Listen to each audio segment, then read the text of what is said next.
Israel और Iran तो चल ही रहा था, राज कूद गया है अमेरिका, और इन्होंने पोर्दो पे, नेतांज पे, ये 3 न्यूक्लियर प्लांट पे GBU-57 मार दिया है।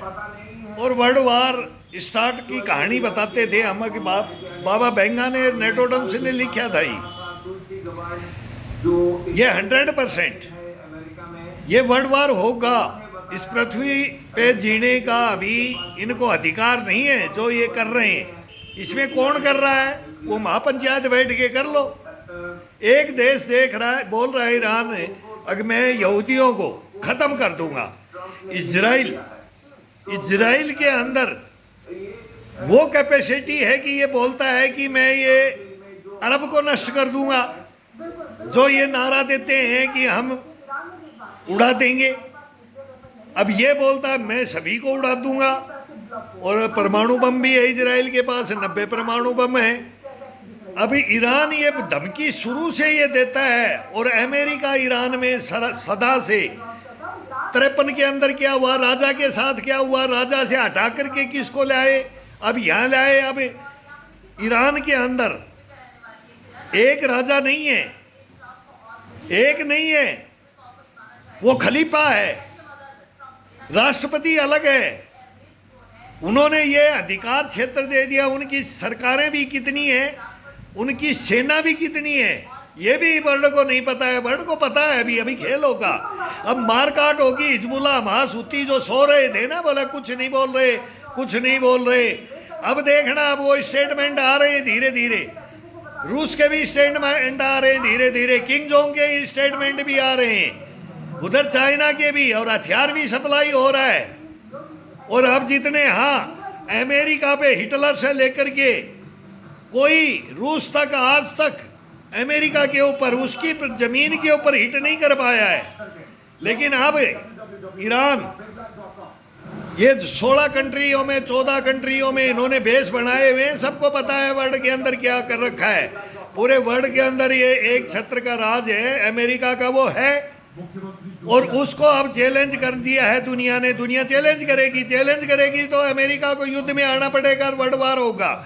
और अमेरिका कभी युद्ध जीत के नहीं गया है, कहीं भी लड़ा है, जीता नहीं है। वहाँ का तहस नहस कर किया है और फिर उसका दोहन किया है। तो इराक देख लो, अफगानिस्तान देख लो। एक छोटा सा देश वियतनाम था, वो कब तक 12 साल लड़ता रहा जब हम बच्चे थे। तो क्या युद्धों की कहानियां हैं। अब युद्धों की कहानी आने वाली टीनेज ये बचेगी, ये देखेगी नहीं, ये रोएगी। हम नहीं रो रहे, हम नहीं रोए, क्यों? कारण था। लेकिन आने वाली पीढ़ियां रोएंगी, ऐसा विनाश होगा। वो भी विनाश था, लेकिन ये विनाश, इसमें पूरी पृथ्वी के ऊपर ये जहर घोल देंगे, परमाणु बम पड़े बगैर ये युद्ध कभी रुकता नहीं है। हिरोशिमा नागासाकी में हुआ, तब ये जाकर के विश्व युद्ध रुक गया था। और अब थर्ड वर्ल्ड वार होगा, तो थर्ड वर्ल्ड वार जब होगा जब परमाणु बम पड़ेगा, हाइड्रोजन बम पड़ेगा। और ये पड़ ही रहे अभी तो रेडिएशन होगा। रूस ने बोल दिया था ये नहीं करना है। अब बोलते हैं ट्रम्प से बात कर ली, ट्रम्प रूस से बगैर पूछे करेगा नहीं। ऐसा ये रूस का, ट्रम्प का, पुतिन का चल रहा है। और स्टेटमेंट अलग अलग आ रहे हैं। वो उसको आगाह कर रहा है, वो उसको आगाह कर रहा है, कभी मान रहा है, कभी नहीं मान रहा। मैं 14 दिन इंतजार करता हूँ तो तीसरे दिन, चौथे दिन फोड़ देते हैं। इनका कोई भरोसा नहीं है। अमेरिका कभी भी हमारा नहीं था, न दुनिया का है। वो है जिसका, उसका सबको पता है। रूस हमारा है, हमारा चाइना नहीं है, हमारा पाकिस्तान नहीं है। बाकी पूरी हिंदुस्तान की दुनिया है, पूरी दुनिया हमारी है।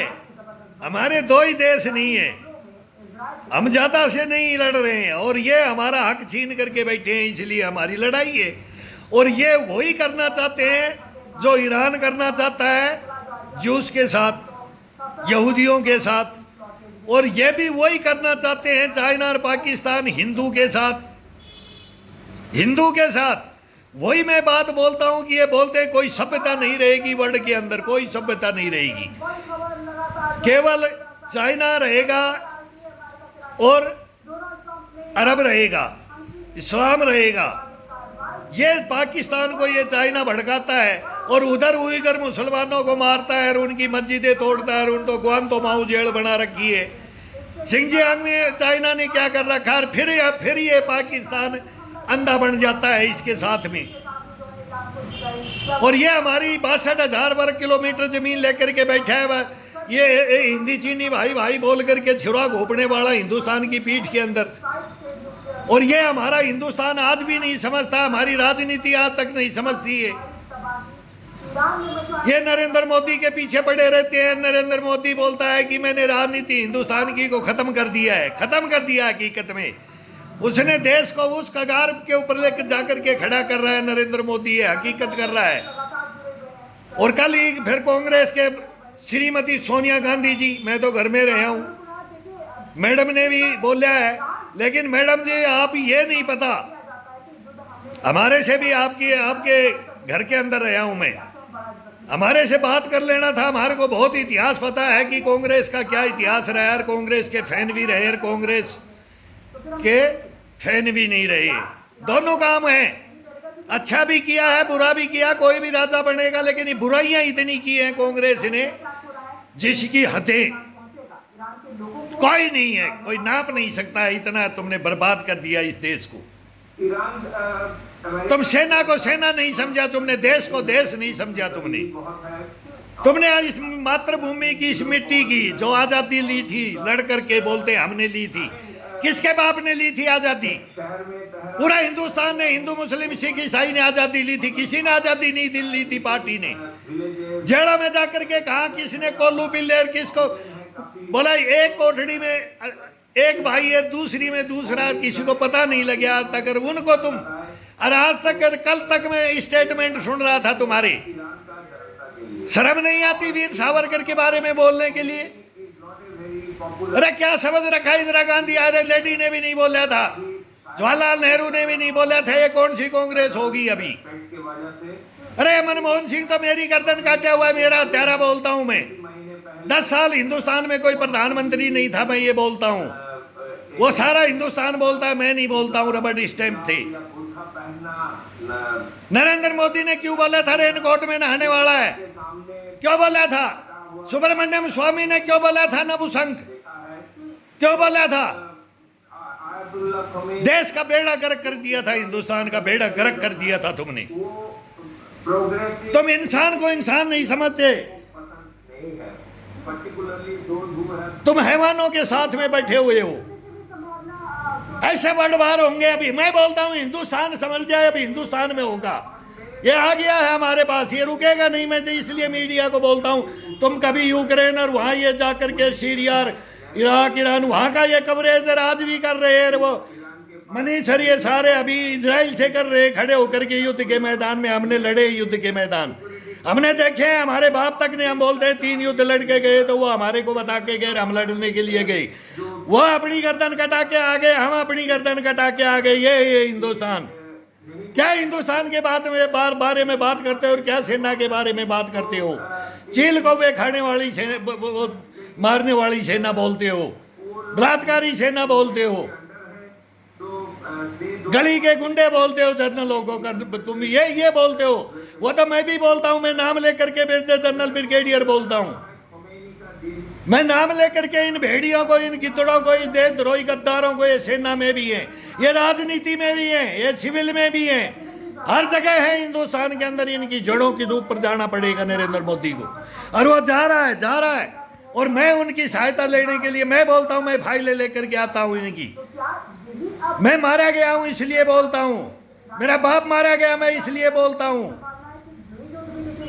मेरे ससुर मारे गया। वो तीन सैनिक मेरे घर के अंदर हैं जो जिंदा शहीद सैनिक, इन्होंने गाड़ दिए।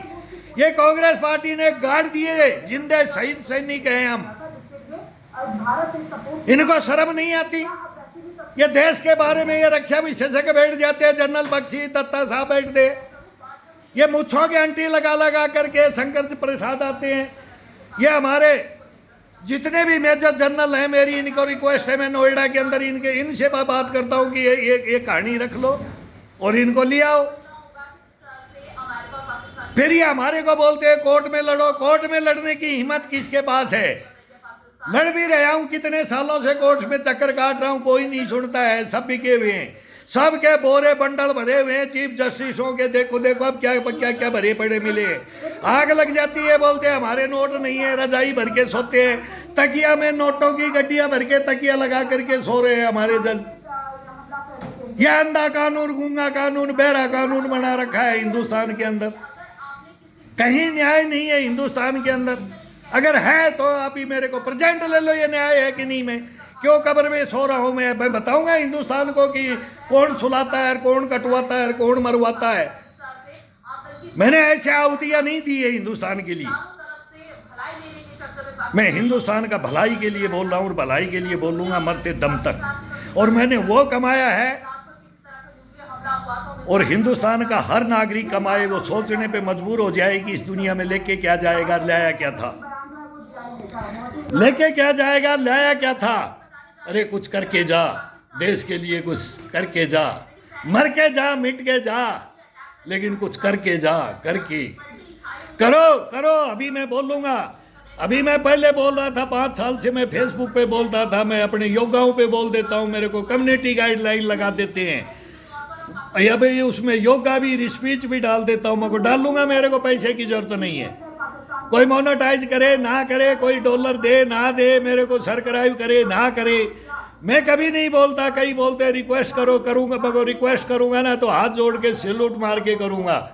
अब मेरे को सब्सक्राइब कर दो, अब मैं भी भूखा मर गया, मेरे को भी लूट लिया इन्होंने, भेड़ियों गद्दारों ने एक सैनिक को लूट लिया, खा लिया, बर्बाद कर दिया। अब मेरे पास कुछ नहीं बचा है, मैं जमीन बेच बेच के काम चला रहा हूँ, लड़ रहा हूँ इनसे जल्लादों से। लेकिन अब आगे मैं भी रिक्वेस्ट कर दूंगा, अरे मेरे को भी सब्सक्राइब कर दो, कुछ नहीं जाता है, करूँगा। अरे कर दो यार, मैं भी तुम्हारे को मोटिवेट करता हूँ, तुम्हारे को जगाता हूँ, बड़ों को, छोटों को, बूढ़ों को, जवानों को, नर को, नारी को। तो हिंदुस्तान में हम बोलेंगे, हम भी बोल देंगे, टाइम आएगा तब बोल देंगे, लेकिन किसी से भीख नहीं मांगेंगे। सच्चाइयों को उजागर करने के लिए किसी की सहायता नहीं मांगूंगा, और मांग रहा हूं तो वो दे नहीं रहे। अब कोई जज नहीं दे रहा, कोई चीफ जस्टिस नहीं दे रहा, गृह मंत्री नहीं दे रहा, रक्षा मंत्री नहीं दे रहा, प्रधानमंत्री नहीं दे रहा, सबसे रिक्वेस्ट कर लिया। और फिर क्या सोशल मीडिया आजकल, कहाँ किसकी बात कहाँ पहुंचाए। नोएडा के पास जाते हैं तो नोएडा फिर आगे करता ही नहीं है, भग लेता है, ये गड़े मुर्दे उखाड़ रहा है, तो कब की बात है, फिर वो बातें आ जाती है। बोलता हूँ प्रधानमंत्री कौन था, राष्ट्रपति कौन था तेरे को मारा जब। अब ये बातें ये पूछ रहे हैं तो नरेंद्र मोदी को ही पूछ लेना चाहिए। मैं बोल रहा हूँ कि आप सेना के हैं, सेना पे दीपावली मनाने जाते हैं बाहर, त्योहार घर का छोड़ करके सेना को, लेकिन हम अंधी दीपावली मनाते हैं। अब की बार मैं दीपक नहीं जलाऊंगा और मैं फिर आपसे बात करूंगा और आप बॉर्डर पे हो गए मोदी जी। इन जल्लादों को बुला लो, जल्दी देश को बचाना है ना। तो ये स्लीपर सेल और ये सब ये उग्रवाद और ये कहाँ से आता है, कौन पन पाता है, क्या करता है, उसका मारा हुआ हूँ मैं उसका मारा हुआ हूँ। वो कहानी बताऊंगा तो आप रह जाओगे। प्रधानमंत्री पद से इस्तीफा दे करके सन्यासी बन जाओगे आप, नहीं सुधार सकते आप। ये बिगाड़ा हुआ हिंदुस्तान है, ये कांग्रेस ने डुबाया हुआ हिंदुस्तान है। अभी इसको उखाड़ने में लगेगा, टाइम लगेगा, मेरे को मालूम है लगेगा। और चल रहा है, उखड़ रहा है, धीरे धीरे उखड़ रहा है। लेकिन हमारे जैसे आपके पास आएंगे तब उखड़ेगा। हमारे जैसों की आप बात सुनेंगे तो हिंदुस्तान में आप, मैं बोलता हूँ आपकी आधी हाफ हमारे जैसों का नाम लेकर के, हमारे जैसों का जब प्रूफ कर देंगे, जब आप गर्व से कहोगे कि हिंदुस्तान का सैनिक ऐसा होना चाहिए, ये अग्निवीर क्या होना चाहिए, ऐसे होना चाहिए। क्यों किया मैंने अग्निवीर? 1965 में इन्होंने भी किया था, तो आपने किया है, सही किया है, उसको बताऊंगा, मैं बात करूंगा इसके बारे में। 100% अग्निवीर सही है। कोई जनरल कर्नल मेरे से बात कर सकता है हिंदुस्तान में, ये रक्षा विशेषज्ञ कभी तो ये पक्ष में आ जाते हैं, फिर जनरल बख्शी भी गुस्से में अब बोलता है कि 80,000 की सेना की कमी है। अरे अभी तो पाकिस्तान से भिड़े, चाइना से भिड़ेंगे तो क्या होगा? यहाँ 80,000 नहीं, हिंदुस्तान के अंदर ये 140 करोड़ सेना है। हमारे इतने इंस्टीट्यूट है। मैं ये 3 महीने के अंदर सैनिक बना दूंगा हिंदुस्तान के अंदर, वो ट्रेनिंग दूंगा 3 महीने के अंदर, 9 महीने के अंदर भी नहीं। इतनी फास्ट सेना बनाएंगे, ऐसे इंस्ट्रक्टर हैं। एक निशाना बख्शी साहब स्नाइपर शूटर हूँ और फिजिकल फिट हूँ, ऐसे जवान बना दूंगा। इंस्ट्रक्टर आया हुआ हूँ मैं, ऐसे बना दूंगा कि सेना की कमी नहीं पड़ेगी हिंदुस्तान में। तुम सेनाओं की गिनती करते हो, लेकिन उन मर्दों को आगे बढ़ने का मौका नहीं देते। जनरल बख्शी, शंकर दयाल शर्मा, ये दत्ता साहब और ये सारे एयरफोर्स नेवी, ये सुन लो, कोयम्बटूर के अंदर वो कोर्स कमांडर है और 350 जवान है हिंदुस्तान के उस कोर्स के अंदर जो कोर्स कर रहे थे। उसके अंदर हवलदारी लेने के लिए गया था और एक मर्द को काट दिया, एक हिजड़े भरनल्ला, एक कोर्स कमांडर ने वो बोला था कि मर्द को यहाँ सर्टिफिकेट मिलती है। वीरेंद्र सिंह तू नहीं जानता है, मगर मर्द ही है। यहाँ तक डायलॉग मारता था मेरे को, वो सांप सूंघ जाएगा मेरी बातों को सुनोगे तो। और उसके नखरे दारू पी के आता था कोर्स में, देख लूंगा मैं तेरे को, दिखा के फेल करूंगा तेरे को। ऐसे में फेल नहीं करता, मर्द का बच्चा हूँ। ग्राउंड में शराब पी करके एक हीरो कमांडर था मैं, लंस नायक, मेरे साथ सिपाही कोर्स कर रहे थे। सीआरपीएफ में तुमने वो बेड़ा किया, गरक में 16 साल लंच नायकी में करके आ गया, मेरे को आगे नहीं बढ़ने दिया। तुम्हारी कहानी बताता हूँ, किसको आगे बढ़ाते हो। अरे तुम बटमैनों को पास करते हो, अरे जो कुछ नहीं जानता उसको पास करते हो, लेकिन जो पूरे हिंदुस्तान का उग्रवाद खत्म करके आया हूँ। अरे पंजाब का किया हमने, ZK का किया, और वो चलता है, वो अलग है। हमें जब पलायन हुआ था तब से हम डोडा भदरवा किश्तवाड़ पीर पंजाल की पहाड़ियों में 300 गड़ा दिए, तो हम भी गाड़वा के आए हैं। तो ये कोई भी बोल सकता है बख्शी साहब, ये कोई भी बोल सकता है। लेकिन आपके भी टेंट पे जब रॉकेट लॉन्चर मारा था तो मैं ही दौड़ के पकड़ा था उसको, उस पहाड़ी के ऊपर डोडा के अंदर। आपकी यूनिट और मेरी यूनिट एक ही वहीं पर थी। मैं 125 का हूँ, आप 10RR में थे। मैं आपको रोड ओपनिंग से निकालता था, 4 गाड़ियां डर के मारे 4 गाड़ियां लेके चलते थे।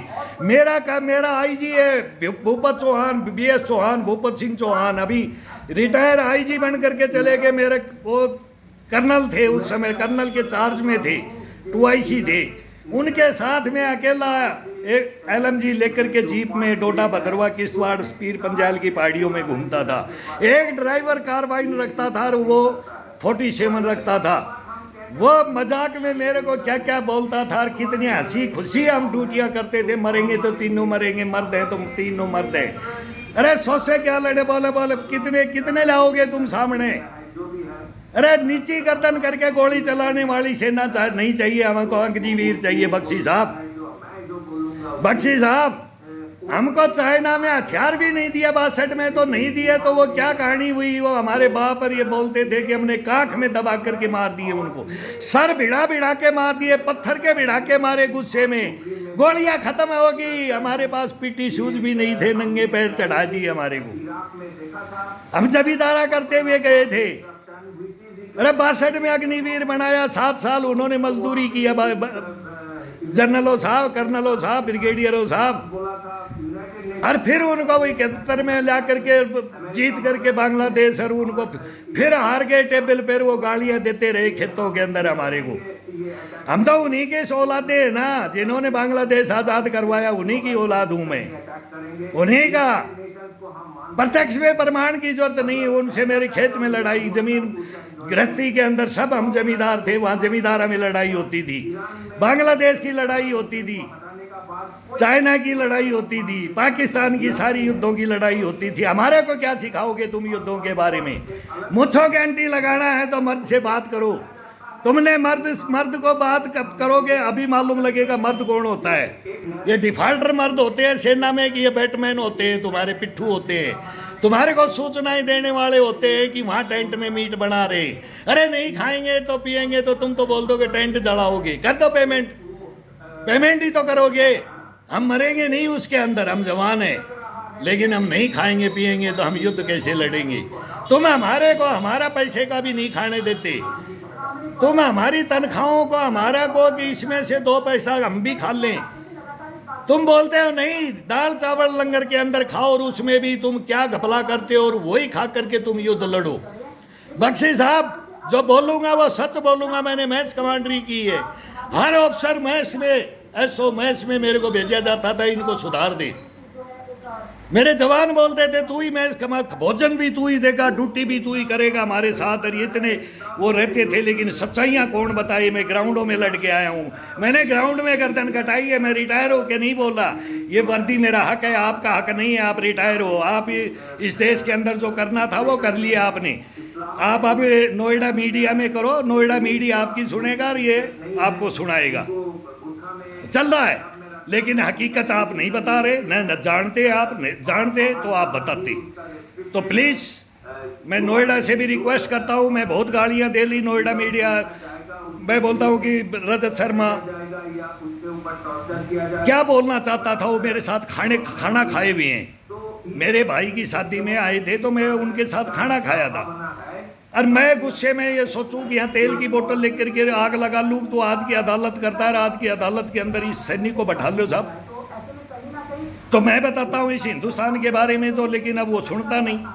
सुधीर चौधरी डीएनए करने आता है और वो बड़ी बड़ी बातें, ये पत्रकार सबसे बढ़िया है, ये मेरी कहानी को सुनेगा। मैं इसके पास रोता हूँ, ये नहीं सुनता है। कभी किसी को बैठा देते हैं, वहाँ जाता हूँ तो ये किसी को बैठा देते हैं, ये फलाना हेड है, इससे बात कर, ये बात कर। फिर मेरे को टाल देते हैं, फिर आपको लाइव ले लेंगे जयपुर से, ये कर लेंगे, फ़ोन नंबर दे देते। फिर अर्णव गोस्वामी फ़ोन नंबर दे देता है और भग लेता है और फ़ोन से बोलता है मेरे से बात कराओ। इससे गेट से ही बात करता हूँ मैं। गेट से ही जब मैं मेरी कहानी बोलता हूँ, सच्चाई बोलता हूँ, तो अर्णव गोस्वामी भग लेता है। अगर इसका इंटरव्यू नहीं होगा, मैं गार्डों से रोता हूँ, बेटा वो मेरे इंटरव्यू क्यों नहीं हो सकता, मेरे को सच बता दो, मैं एक बूढ़ा सैनिक हूँ। तो वो बच्चे भी बोलते हैं, वो लड़के लड़कियां मेरे को बोलते हैं अंकल नहीं होगा, आप सच बात बोल रहे हो। वो बोलते हैं मेरा चाचा फौज में है, मेरा मामा फौज में है। कोई बोलता है सर मेरा पिताजी, मेरे फादर फौज में है, मैं ये गार्ड की नौकरी कर रहा हूँ, लेकिन बोले मैं आपको मिलवाऊंगा। और वो बहुत कोशिश करते हैं, नंबर भी दिलाते हैं इनके कि ये इसका सामना कर लें। देखो गार्ड मेरी हेल्प कर रही है और ये वकील कोई नहीं आ रहा। मैं सुब्रमण्यम स्वामी सबको बोल रहा हूँ मैं आपका बॉडीगार्ड था तो मेरे को कम से कम एडवोकेट बन जाओ। मैं ओएनसी तक को बोल रहा हूँ, बैरिस्टर है, मैं बोला तू मेरा भाई है, अभी देख हिंदुस्तान में तूने क्या डंका बजाया सिंदूर के अंदर, तू मेरा वकील बन जा। मैं किस किस को सबको जानता हूँ।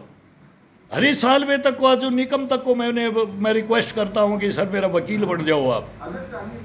देश के हित के अंदर मेरे पास अभी ये मनी पावर, मेरे को मालूम है इनकी फीस। मैं अभी पटियाला हाउस कोर्ट, अभी पटियाला लोअर कोर्ट है उसके अंदर, और फिर मैं हाई कोर्ट में गया और वहाँ वकीलों की फीस सुनता हूँ। फिर मैं सोचता हूँ कोई वकील ही मत दे मेरी, मैं वैसे ही चला जाऊँ। तो ये घुसने नहीं देते, वकील घेर लेते हैं। मैं लाइव बात करूंगा तो फिर वो मेरे को बोलते हैं लाइव नहीं कर सकते, भाई मेरा फैसला क्यों नहीं कर रहे तुम। ये कोर्टों में फाइलें घुमाते रहते हैं, तारीख पे तारीख चलती है। बख्शी साहब इस केस में नहीं आया अभी तुम्हारा, इसमें नहीं आया, मैं फौज के केस को ताब ले आ रहा हूँ मैं। ये मेरा एक पारिवारिक केस है, उसको फाइनल नहीं करते हो तो 1 मिनट चुटकी बजाते फैसले होंगे इनमें। सुप्रीम कोर्ट के चीफ जस्टिस साहब देखना ऐसे फैसला करेगा हिंदुस्तान में उंगलियों पे, वो विद्या बताऊंगा मैं। ये न्यायपालिका कार्यपालिका को ये बताऊंगा मैं, इसको देश को ये बताऊंगा, टुचकियों के अंदर इन गद्दारों को ये बढ़ने की हिम्मत ही नहीं करेंगे। वो शिक्षाएं हम लेकर के आ रहे हैं आपके पास, मेरा आप हमारा सहायता करो इस देश को सुधारने के लिए। मैं भी ऐसे नहीं कि ये गुस्से में फिर मैं अब शब्द आ जाता है, वो एक सैनिक की है हमारे अंदर, मुंह पे गालियाँ आ जाती है। फिर मेरे को बोलते हैं गालियाँ मत दे, गालियों बगैर कोई आनंद ही नहीं है तुम्हारे को। तो हम भी देते हैं, तुम भी हमारे को सिखाते हो और देते हो, और फिर हमारे को समाज में रहने के लिए फिर पागल बुलवाते हो। ये फौजी तो पागल है, ये फौजी तो पागल है, इनकी तो एडीओ में दिमाग है। तुमने ये हमारा इज्जत करवाते हो, ये हमारा इज्जत करवाते हो, और तुम भी अपनी भी करवाते हो। तुम कर्नल जनरल बन के आ जाओ कहीं भी, स्विंग सड़ रहे हैं, मैं देख रहा हूँ सड़ रहे हैं, सब सड़ रहे हैं। क्यों? हराम का खाते हो, हराम का खाओगे तो सड़ोगे, देश को लुटवाओगे सड़ोगे, देश को बर्बाद करोगे सड़ोगे, मरोगे।